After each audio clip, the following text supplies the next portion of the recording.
बहुत ही important chapter आज हम करने लगे हैं, इनकम फ्रॉम हाउस प्रॉपर्टी। पहली यूनिट का ये प्रैक्टिकल चैप्टर है। इसमें दो चैप्टर हैं, इनकम फ्रॉम सैलरीज। कई लोग सैलरी से शुरू करते हैं, लेकिन हम इनकम फ्रॉम हाउस प्रॉपर्टी से शुरू करेंगे इसको। It's very very important chapter, income from house property, and this will come for 115 marks. और जितनी भी आपकी रेंटल इनकम है that is going to be taxable under this head. अब हम इसको डिस्कस करते हैं स्कोप चार्जेबिलिटी से। स्कोप चार्जेबिलिटी का मतलब समझाता हूँ। What is scope chargeability? Scope chargeability का मतलब होता है कौन कौन सी इनकम्स हैं जो इस हेड में टैक्सेबल होंगी। क्योंकि हमने पहले भी करा था ना कि पहले हम हेड को अलग करते हैं, इनकम को हेड वाइज अलग करते हैं। तो पहली है rent and income is taxable under this head. तो स्कोप चार्जेबिलिटी हर हेड की दी है उसने। तो rental income is taxable under this head, तो कितनी भी रेंटल इनकम रेंट आ रहा है, if the following three conditions are satisfied. तीन कंडीशंस लिखी हैं, अगर वो तीनों कंडीशन फुलफिल हो जाती हैं तो rental income is going to be taxable under this head. पहली है there is income from building और लैंड अपार्टमेंट। बिल्डिंग से इनकम होनी चाहिए। अब हमारे मन में ध्यान क्या आता है कि बिल्डिंग किसे कहते हैं बेटा? हमने तो बिल्डिंग की डेफिनेशन चाहिए। What is building? बिल्डिंग का माना किसे गया? बिल्डिंग वो मानी गई है बेटा जिसकी चार दीवारी हो। जैसे बेटा हमारी ये चार दीवारी हो जाए और उसके ऊपर ये चार दीवारी है, सपोज करो ये हमारी जमीन है, मेन हाईवे के ऊपर, चंडीगढ़ अम्बाला हाईवे के ऊपर हमारी जमीन है। यहाँ ब्यूटीफुली गेट लगा है, ये Chandigarh Ambala highway running along with this. अब ये बहुत बढ़िया जमीन है हमारी, ऑन द रोड है, हमने वेल मेंटेन कर रखी है, चार दीवारी भी कर रखी है, सारा कुछ कर रखा है। हम इसको किराए पे देते हैं शादी के लिए।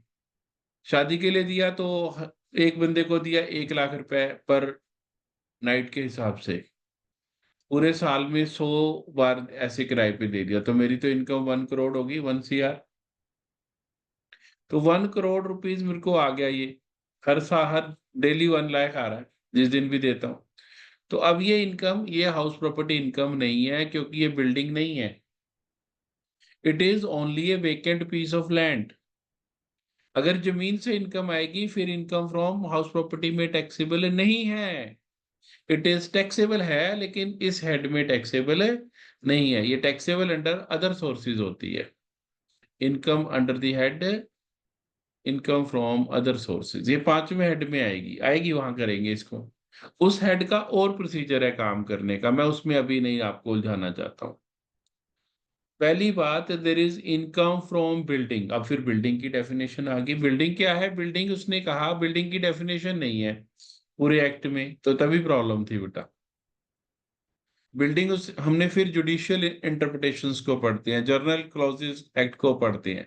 वो कहता है कि बिल्डिंग मींस, बिल्डिंग का मतलब होता है जिसकी चार दीवारी हो plus there is a roof, उसके ऊपर छत का होना जरूरी है।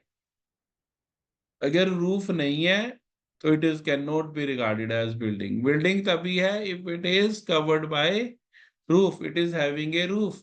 अगर रूफ नहीं है तो it is not a building.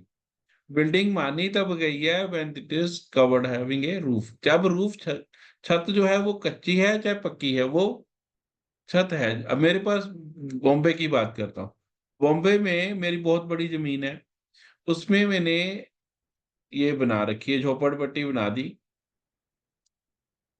हर एक झोपड़ी से 2,000 रुपए का रेंट ले रहा हूँ। वहां तो महंगा है साहब, को पता, चलो हम 2,000 पा लेते हैं। 2,000 रुपए और 100 मेरी झुग्गी है। 2,000 × 100 मुझे कितना आने लग गया? 2 लाख रुपए इंटू 12 साल के, 24 लाख रुपीज। लेकिन है कच्ची सारी, जब मेरा दिल करेगा उठा के घेर के नवी मल्टी स्टोरी बना दूंगा। मैं क्या, अभी मल्टी स्टोरी नहीं, 24 लाख रुपए एनुअल इनकम आ रही। This is taxable under income from property. ये taxable. Any rental income from building और लैंड अपार्टमेंट, दो चीजें यूज करिए। पहले बिल्डिंग डिफाइन कर रहे हैं, लैंड अपार्टमेंट को बाद में डिफाइन करता हूं। देन बिल्डिंग को मान तो लिया, बिल्डिंग क्लियर है। अब बिल्डिंग कौन सी होनी चाहिए? बिल्डिंग भी हमारे पास तीन तरह की होती है। रेजिडेंशियल बिल्डिंग है।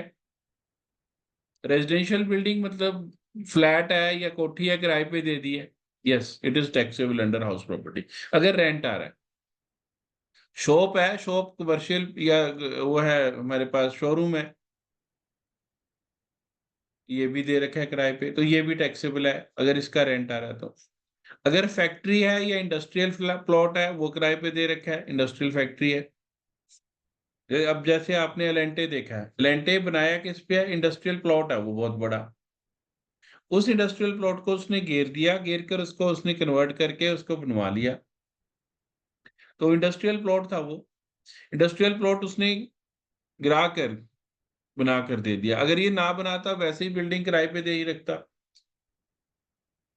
टीन की चादरें डाल के बनाते हैं, वो भी अगर इनकम आएगी तो भी टैक्सेबल अंडर दिस है। तो हम इसको शॉर्टकट में कहते हैं, बिल्डिंग आरसीआई होता है, रेजिडेंशियल, कमर्शियल एंड इंडस्ट्रियल। तीनों तरह की कोई भी बिल्डिंग होगी, it is going to be taxable under this set. ये क्लियर है जी, ये पहली हमारी कंडीशंस। इसके बाद जो हमारे पास जो आ जाता है, दैट इज, वो है हमारे पास दूसरी बड़ी इंपॉर्टेंट चीज, कि लैंड पार्टेंट होना चाहिए। लैंड पार्टेंट होता है land attach to the building. Land attach to the building is also taxable under this head. ये देखो, ये कंडीशंस आ गई। There is income from building और लैंड पार्टेंट। लैंड पार्टेंट का मतलब होता है वो building which is that part of land which is attach to the building. जैसे बेटा हमारी कोठी है, कोठी के साथ हमने कार गैरेज बना रखा है। गैरेज में अब कार तो खड़ी नहीं करते, तो गैरेज को मैंने 2 रूम सेट बनाकर उसको किराए पर दे दिया, तो वो जो है वो लैंड पार्टेंट से इनकम आएगी, रेंटल इनकम। तो लैंड पार्टेंट की इनकम टैक्सेबल है। There is income from building और land पार्टेंट। Building may be residential, commercial or industrial, and land apartment means land attached to the building, pathway, subway, approach road or garden or garage or annexes. ये सारी tax में taxable है। इसका एक और example बताता हूँ। मैं खाना खाने गया, सिंधीज के खाना खाने गया या गोपाल के खाना खाने गया, just to take an example. उसके बाहर एक बंदा बैठा है, बंदा बैठा है कौन, पान वाला बंदा बैठा है। आई डोंट नो कि वो चार्ज करते हैं कि नहीं करते, मैं आपको वैसे समझाने के लिए बता रहा हूँ। उस बंदे से वो चार्ज ले रहा है से, तो वो किस चीज का चार्ज ले रहा है, गोपाल वाला? बिल्डिंग तो उसकी अपनी है, लेकिन वो तो बिल्डिंग में ही नहीं बैठा, वो तो पाथवे में बैठा है बाहर। तो कहते हैं जी ना, हम तो पैसे लेंगे। तो पैसे ले रहे हैं 500 रुपए पर डे से। तो वो जो मनी चार्ज किया गया है, that is taxable under income from house property. क्यों, वो बैठा तो बिल्डिंग तो कहीं नहीं है उसके पास, but it is taxable under income from house property. अब आप कहोगे सर ये तो दिखाएगा ही नहीं बंदा। यस, जो इनकम वो नहीं दिखा रहा वो इनकम नहीं है, जो वो इनकम दिखा रहा है वो इनकम है। अब आपके मन में एक और सवाल आ जाता है कि सर ये तो ऐसी बात है कि अगर आप ऐसे कह रहे हैं तो फिर तो कोई भी नहीं दिखाएगा, फिर टैक्सेबल कैसे करेंगे? मैं आपको टैक्सेबिलिटी समझाता हूँ। अब वो टैक्सेबिलिटी कहाँ होएगी, तो वो टैक्सेबिलिटी समझाने लगा हूं मैं आपको। Where you will get it taxable. ये हम चले गए शिमला, ये मॉल रोड है, शिमला की मॉल रोड आ गई। यहां पर हमारे पास ये बनी हुई है, बहुत सारी दुकानों दुकानों के बाहर ये बंदा बैठा है। मेरी ये शोरूम है बड़ा, इसके बाहर ये 10 बंदे बैठे हैं। कोई आइसक्रीम बेच रहा है, कोई सॉफ्ट वो बीड्स बेच रहा है नाम लिख बना के, कोई राइस के दाने पे चावल पे, कोई फ्रूट बेच रहा है। ऐसे बड़े सारे बंदे बैठे हैं, मैं हर एक से 500 रुपये चार्ज कर रहा हूँ। ये 12 बंदे बैठे हैं, 500 रुपये डेली पे करते हैं, 6,000 रुपये डेली आ रहा है। 30 दिन आया, मेरा तो 1,80,000 आ रहा है। मुझे तो उधर से इनकम की जरूरत ही नहीं है, मेरे तो यही कमा कमा के दे रहे हैं। 1,80 ये हो गया, प्लस इंटू 12 करना है, 12 महीने आ रहा है। अगर टोटल 12 महीने ना लगाओ, चलो 2-3 महीने नहीं होते, 10 महीने लगा लो, तो भी 18 लाख रुपए इनकम है। कहाँ तक रखोगे लुको लुको के? दिखानी पड़ेगी। तो दिखाओगे तो क्या, कौन से हेड में दिखाओगे? It will be taxable under income from house property. फिर दूसरी कंडीशन है, assessee must be the owner of the building. Ownership भी होनी चाहिए। जैसे मैं हूँ, मिस्टर एक्स की बिल्डिंग है, मिस्टर एक्स ने मिस्टर वाई को किराए पे दे दी मेरे को, ये चला गया अब लंदन, कहता मैं जा रहा हूँ, तुम दे दी किराए पे। अब मिस्टर वाई ने हिसाब लगाया कि मुझे तो सस्ते रेट पे मिल गई है, कोठी पूरी कोठी उसके पास है, उसने क्या किया, ऊपर वाली दोनों फ्लोर लेट आउट कर दी। चालाकी करके दोनों फ्लोर उसने क्या कर दी जी, लेट आउट कर दी, किराए पे दे दी दोनों फ्लोर। आप नीचे रह रहे हैं, अब जो किराया आ रहा है मेरे से उसने ली थी 75,000 पर किराए पे, पूरे उस पे मेरे को 75,000 दे रहा है, मेरी हाउस प्रॉपर्टी इनकम है। लेकिन इनसे ज्यादा ले रहा है, बीच वाले से 50,000 रुपये ले रहा है, 60,000 लगा लेते, इससे 60,000 ले रहा है, ऊपर वाले से 40,000 रुपये ले रहा है। आप फ्री रही जा रहा है, अपने कोई किराया नहीं है। 1 लाख रुपया किराया आने लग गया। दे कितना रहा है मुझे, 75,000 रुपये। उसका भी कम ही होएगा प्रोपोर्शनेटली करूंगा तो। 1 लाख रुपया रहा है, तो जो ये बेटा इनकम आएगी ये सब लेटिंग की इनकम है उसे। Sub letting income is taxable under income from other sources में आएगी, ये नहीं आएगी, दिस इज नॉट टैक्स। जो मिस्टर वाई को इनकम आ रही है this is not taxable under this head, ये ओनर नहीं है इसलिए नहीं आएगी। ओनर वाली जो इनकम है that is only taxable under the income from house property. This is very important point कि this is income from house property. अब बेटा जो थर्ड कंडीशन है, he should not use his own building for the purpose of his own business और profession. ये तो गड़बड़ होगी, मैंने दुकान खरीद ली, अब वो अपनी दुकान में अपना काम ना करूं, इसका मतलब नहीं, ये नहीं कहना चाहता। वो कहता है कि अगर अपनी दुकान में, अगर अपनी दुकान है आपकी और आप उसमें अपना बिजनेस करते हो, फिर वो हाउस प्रॉपर्टी में टैक्सेबल नहीं होगा। अगर हाँ आपने उसको किराए पे दे दिया दुकान को, घर को, फिर टैक्सेबल अंडर हाउस प्रॉपर्टी है। मैं अपनी दुकान में अपना बिजनेस करता हूँ, अपने शोरूम में अपना बिजनेस करता हूँ, तो वो जो हाउस प्रॉपर्टी है, वो जो बिल्डिंग है, वो फिर हाउस प्रॉपर्टी से बाहर हो जाती है।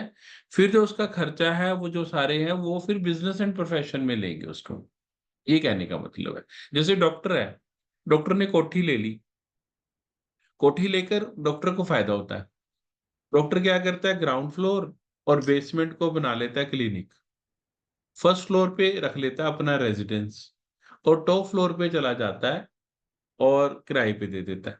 अब उसको तो चौतरफा फायदा हो गया, अपना रहना भी हो गया, अपना क्लिनिक भी हो गया, किराया भी आ रहा है। इसलिए डॉक्टर को तो मैं हमेशा कहता हूँ कि अपनी कोठी ले ले फटाफट से। तो कोठी ले ली उसने, कोठी लेकर जो नीचे वाली दोनों फ्लोर हैं, बेसमेंट और ग्राउंड, वो उसकी हाउस प्रॉपर्टी से बाहर हो गई।